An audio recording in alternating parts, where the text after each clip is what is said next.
Okay, I don't have a job number to this yet, but I'm in Ferndale, and this is Ferndale Square out here on 2254 Main Street in Ferndale, home of Jake Locker. This is for Mercy Housing, and I'm going to show you the map here at the end of this video. It comes in and does a full circle, comes all the way back around and back out the same entrance. We're going to look at asphalt repair, curb repair, crack fill, seal coat, and stripe. I'll give you all the quantities for the striping at the end of the video, as well as the crack fill and the curb repairs. I've got the locations marked on this property for the asphalt repairs, and there's quite a bit. One thing I also want to mention is that all the speed bumps in here have been damaged probably last winter with snow plows, because there's lots of chips taken out of them, and you can see there's scrape marks. More than likely it was from a snow plow. So keep that in mind. There's 115 feet by 2 feet of speed bump remove and replace. All of them need to be painted yellow. So that's 115 feet of yellow painted speed bumps. They're 3 inches tall. So I wanted to point that out right now. All right, so staging in the very back of the property. There's a decent amount of staging for our asphalt equipment, so we don't have to worry about that. There's a church nearby next door that people that are here could potentially park at if they need to be out of the way, and I think they'll have to. So I'm going to give you all these asphalt repairs for this property later on at the end of the video, but I'm going to show you as I walk through and do a full circle what we need to do here. First of all, I think we need to have a grinder out here, and we need to do a full depth grind.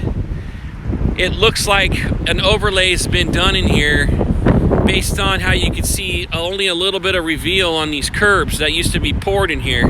You can see the back side of the curb where it used to be, which was probably about 6 inches tall, and now we're about 2 inches of reveal here. So there's probably 4 inches of asphalt on this whole property right now. So when I go through all these repairs, we need to assume if we do a full depth grind, it's going to have to be probably 4 inches of rip out and grinding wherever we can. There's some big areas here. Second thought, it probably won't be a good use of the grinder because there's different repairs that are different sizes, and it might just be easier for us to rip it out with our equipment with an excavator and a bobcat. But we need to assume 4-inch removal on a lot of this, and 4-inch placement in order to bring the asphalt back to where everything else is. Okay, so coming into the entrance, you can see there's some tree root damage here. You can see there's some tree root damage right here as well. So I marked those off. This whole main entrance here and this intersecting part, I've got this all as one big measurement all the way down to where they trenched, and then over to right where the red painted curb starts. Like I said before, all these repairs, I've got the dimensions, give them to you at the end of the video. There'll be an aerial map that shows these locations and the dimensions for all of them too. All right, so we'll go all the way around in a full circle and come back to this point right here. But here's another repair where the trench has sunk. We need to take that out and replace it. Here's one of the speed bumps. Out of that 115 feet I gave you, that's one of the speed bumps, and you can see how they're really chewed up. And that's why I put them all in here to be replaced, because a lot of them look that way. Actually, they all look that way. Here's another repair. Tree root damage along the side. As I'm going through this property, you're going to notice on the north end, the drainage isn't very good. And I think a lot of that is due to the overlay that's been done in here. And then asphalt's kind of sunk. So it's going to get a little tricky as it would get around to the north end. This side isn't too bad. All the fall goes this direction, and here's the first catch basin that we see since I've been walking, actually since the entrance. So all these drives, these stalls, I've got them marked as remove and replace in here. We want to make sure the fall goes this direction So that might mean we need to lift up this asphalt just a little bit in order to keep that water flowing this way. You don't see a lot of sunken areas in this spot, but you do see in this location and in this location and this location where you've got divots in the asphalt and some oil spot damage. Here's another repair, more chips in the speed bump. I've got this whole area of stalls plugged in as a measurement for remove and replace. And this is where it gets kind of flat in this area. So I think we gotta make sure we've got enough, some extra crushed rock in here in order to potentially lift it up on the sidewalk side. We can bring that asphalt up to where it's real close to the top of the curbing and then get that flow of water going this direction and out into the drive aisle, because right here is where it flows down and this is the low spot. So we'll try to get all this water to go away from the parking stalls. On this area right here, same thing. Remove and replace, but it looks pretty flat. It almost looks like the water's going that direction. So we're gonna have to make use of that curbing, I believe, and try to get that asphalt up as much as we can, then try to get this flow of water to potentially go this direction. There might not be a guarantee that we can prevent all this puddling without having to replace all this asphalt in here. So I just want to make sure that is clear, that there is no guarantee on some of these that we can eliminate puddling without just replacing all the asphalt. Okay, so that's a repair right there. Here at the trash enclosure, starting to crumble here where the tires are coming in. It's starting to crack. So I did a 10 by 18 there. Here's a speed bump to be replaced. Here's the second piece of that curbing I was talking about. There's two areas of curbing on this proposal, and they're both 10 feet long. This is the first one here on the southeast side near the dumpster. The other one's going to be right on the opposite side near one of the storage buildings. Okay, again, a lot of puddling in the parking stalls. So I measured all the way out to the end of the parking stalls and down to that blue car.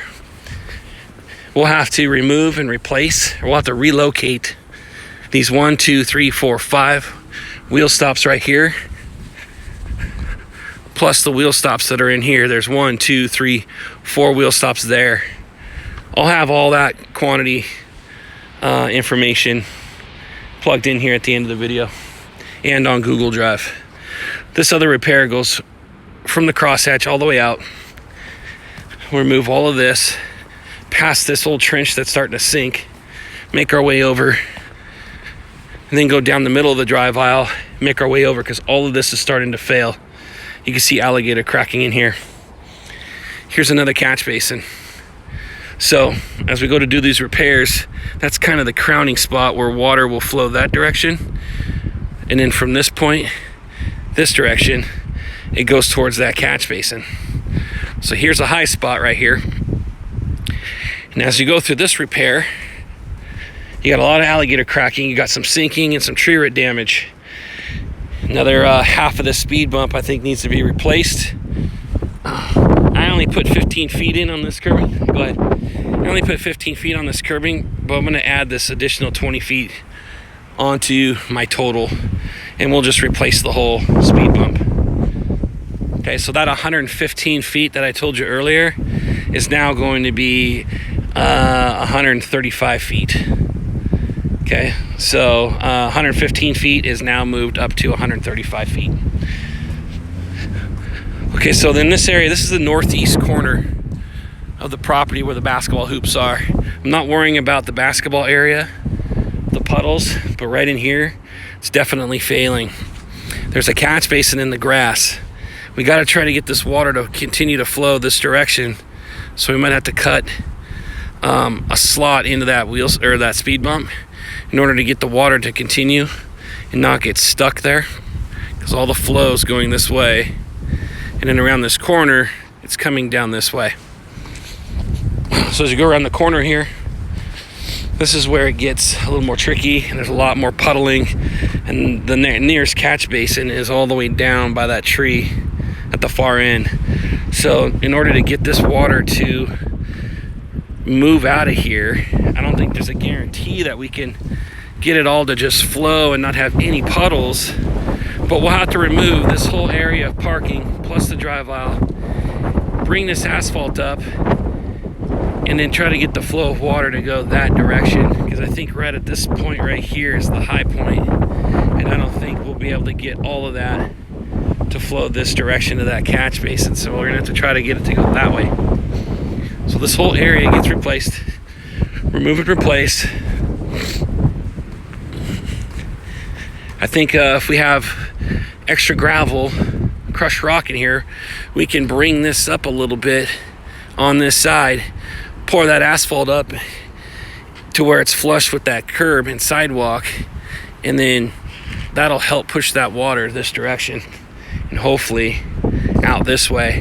Otherwise, we have to try to push it out into that grass, and it flows down past that fence into that field. That field is owned by that church. Okay, so this area right here, this is another area where I have this whole section as remove and replace. Look how much overlay was done in here, and you got that 2-inch reveal. So that's why I'm saying there's probably a 4-inch remove and replace. And we probably need to go all the way down this drive aisle in order to help keep that flow going from this location down along this curbing and over to this catch basin. Right here, there's kind of a high spot where it almost looks like water goes either that way or this way. It's hard to tell, but I think the goal would be to try to get that water to flow over to this catch basin. Okay, another part of the asphalt repair, it continues. So it goes from there all the way down through this drive aisle and then comes into this whole parking area. This whole area has got some tree root damage. It also has puddles in this location here. So I've got this entire area measured out. Again, a little more gravel up near the front. We could probably bring that asphalt up a little bit along the sidewalk there. There'll be a little less reveal on that curb there, but we could probably get that water to just push a little bit farther or a little bit faster, better flow down here into the catch basin. Okay, this continues on. This repair goes through the drive aisle and it goes into 1, 2, 3 stalls. Okay, so all of this still, it's all getting removed and replaced up to that 3rd stall, and then it comes out to about just past halfway point in the drive aisle. And then this area right here, we would cut this out, remove it, and replace it just past the catch basin. These 3 stalls that are right here, they're good. We don't need to do anything there, but we do have lots of puddling, lots of sunken areas, and if we could do that repair and get that flow of water to come this direction from the speed bump, we can get this whole area to flow here and hopefully reduce the amount of puddling we got.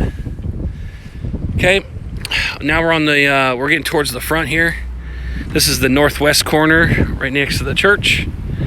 As you can see, there's a lot of parking over here by the church, so that's another option for either staging or for cars to get moved over. All right, back to this whole area. I got this whole drive aisle removed and replaced through here because there's a lot of tree root damage that's starting from this tree, and I think within about a year it's going to get even worse. So I plugged this in here as remove and replace, and I've got it going all the way out here to this location right there.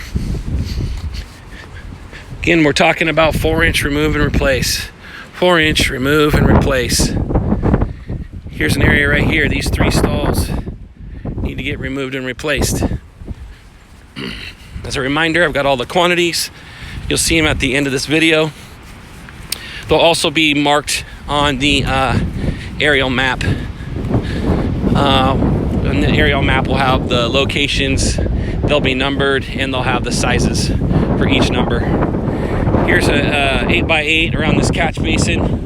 We need to fix this because it's starting to sink around the catch basin there, so that needs to be cleaned up. Here's another speed bump. You can see it's chewed up. And then we're back out here towards the front where I started at this repair. So all of this needs to be seal coated. We need a day of power washing in here, a nice long day of power washing, so that we can get the curbs cleaned where we need to paint them. So we only have to clean the curbs that are painted red. And then as we're doing that, we'll need to spray, power wash some of this moss that's growing along the curb edges. Okay, so I'm going to show you all the quantities. I've got parking stalls. We'll start with the striping. 22 plus 6 plus 17 plus 13. Those are all 18 feet long. 1,166 feet of red curb. 115 by 2 yellow painted speed bumps. That actually needs to be changed to 135. So that's 135 by 2.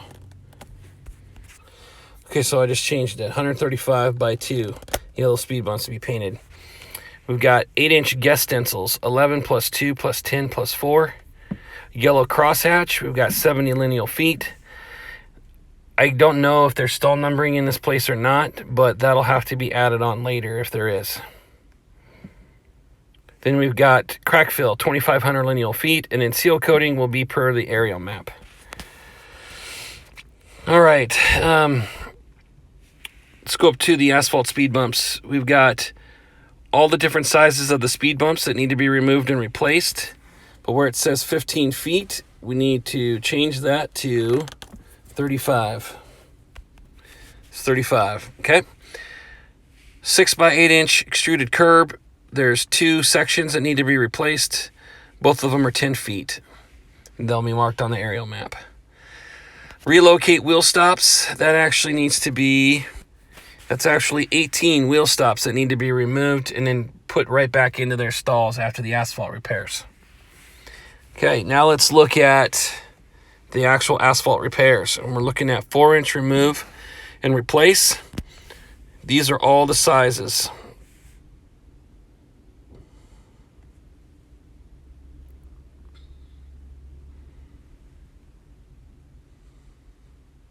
All these sizes I'll have on the aerial map.